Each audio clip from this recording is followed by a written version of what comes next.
Hey Kingdom Hearts and Magic fans, welcome back to the channel.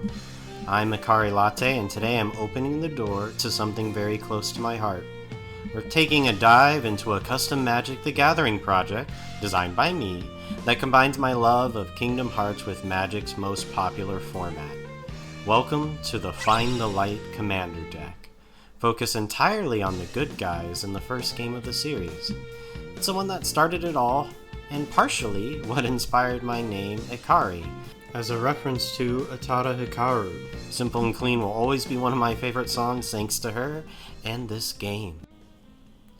So let's talk about the deck. Obviously this is part of a passion project of mine, and it's still a work in progress. But I wanted to pull back the curtain to both share my design thoughts and hopefully spark some excitement from viewers like you. In fact, your feedback could literally shape how everything evolves from this point forward. First, I wanted to mention one big change from the mock video trailer I put together. That's the card layout. I wanted to make sure things felt more consistent, tap into that PS2 nostalgic energy, so I'm using in-game character renders for a lot of the art, and putting the worlds that they came from in the background. At least where they appeared in Kingdom Hearts, right? So when you draw a character like Goofy, Beast, or Leon, you get a feeling for their story in the Kingdom Hearts world, and everything should be more cohesive that way. Okay, Kyrie, what's in the deck? Well, it's a commander deck, so 100 cards, plus 10 custom planechase cards following Sora's journey. Out of the 100 cards in the commander deck, 40 will be completely original cards, crafted to reflect characters, locations, items, and key moments from the game. I'll also be picking key reprints to round out the deck with new Kingdom Hearts related art. And yes, there'll be a full alternate art mana base to go with the deck. For basic lands, I was thinking of doing full art stained glass lands, or perhaps lands with keyholes from different worlds, but this is where you can weigh in. Do you have an idea for what your favorite Kingdom Hearts land might be? Let me know in the comments. Let's talk about the deck themes.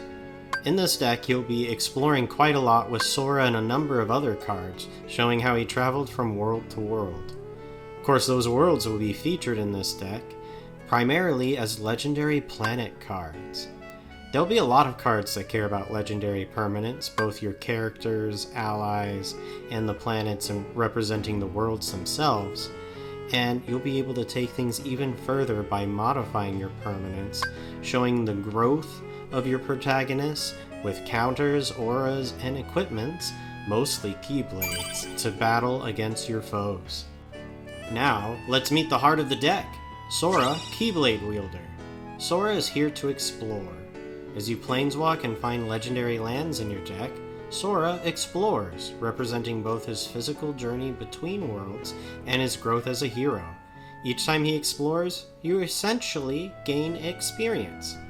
His second ability, My Friends Are My Power. When paired with his legendary companions, like Donald and Goofy, Sora gains even more value and protection. He also has reach because, well, have you seen him jump? Not to mention the odd spell or two. But overall, Sora is built to reflect his jack-of-all-trades JRPG role. He grows, he adapts, his whole kit modifies himself and others through exploring legendary worlds and his bonds of friendship. Now for his Disney besties, Donald and Goofy. Both are designed to be excellent commander choices on their own, but shine brightest when teamed up with Sora. Goofy provides extra mana for casting auras and equipment, and helps you explore. His real twist? He can instantly rearrange your modifications, move your counters, auras, or equipment between creatures at instant speed. Pure Defender support main vibes. Donald helps you cast spells as long as you're exploring and traveling. He's got card draw, burst power potential, and embodies that offensive chaos Donald is famous for. Also, no heals! Our first Keyblade, the Kingdom Key, is next. This humble blade is where it all starts. It freely attaches to legendary creatures because Keyblades can choose their wielders. This will be a signature ability you'll see on other Keyblades in the future. Just like in the story, It's what gives Sora the ability to travel between worlds. Mechanically, the Kingdom Key doubles the value of counters when the equipped creature explores, letting Sora level up faster as he gains experience from new worlds. Then there's Kyrie. Her card mirrors Sora's World Traveler mechanic, but with a twist. She disappears. Just like in the game, she's often out of reach, but never truly forgotten. Her Oath ability hints at the Oathkeeper Keyblade and represents the motivation and emotional drive she gives Sora whenever they reconnect. And yes, an Oathkeeper card is coming in a future video. Of course, as Sora travels, he makes a lot of allies, so let's take a look at some early reveals. First, Jiminy Cricket. He tracks your journey with page counters, giving him a way he modifies himself. He's tiny, but packs a huge card-drawing potential over time. Opponents might ignore him at first, until it's too late. Next, there's Leon. He's one of Sora's early mentors, so he enters strong enough to give Sora a counter. He's great with equipment and spells that modify him, and synergizes with attack triggers. Like his Final Fantasy Squall persona, he boosts whoever is attacking alone, be that himself or an ally. Just keep modifying your creatures to get the biggest bonus. Also, Leon can mentor Squall, training himself, I guess? Whatever. Then we have Beast. This absolute unit brings land tutoring thanks to the power of his heart and his love for Belle that lets him travel between worlds.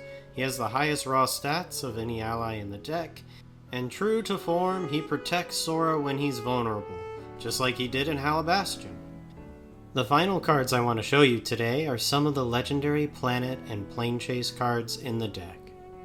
First, let's look at Traverse Town, a world for the lost, with effects that reward your legendary creatures for stationing, granting even more gains towards that big mana boost. Of course, there's Destiny Island, one of the most helpful lands in the deck. It's the jump-off point for your adventure, letting you explore and take your first steps into new worlds. Planechase cards will highlight key locations in each of those worlds and tie in more mechanics with the story of your adventure. The first district lets you shop as you expend mana and recover from your battles by untapping your permanents. On the other hand, your time on the Seashore is spent exploring the island and battling your friends in a safe place. At least, safe for now. And that's it for today's preview. I've got so much more to reveal in the future, and your thoughts matter. This is still a work in progress, and I'd love your feedback on mechanics, flavor, card ideas, you name it. And if this got your heart racing, please like and subscribe so you don't miss the next preview on our second Commander deck, Door to Darkness. Until then, remember, the closer you get to the light, the greater your shadow becomes. And that's exactly where the best decks are built. Bye.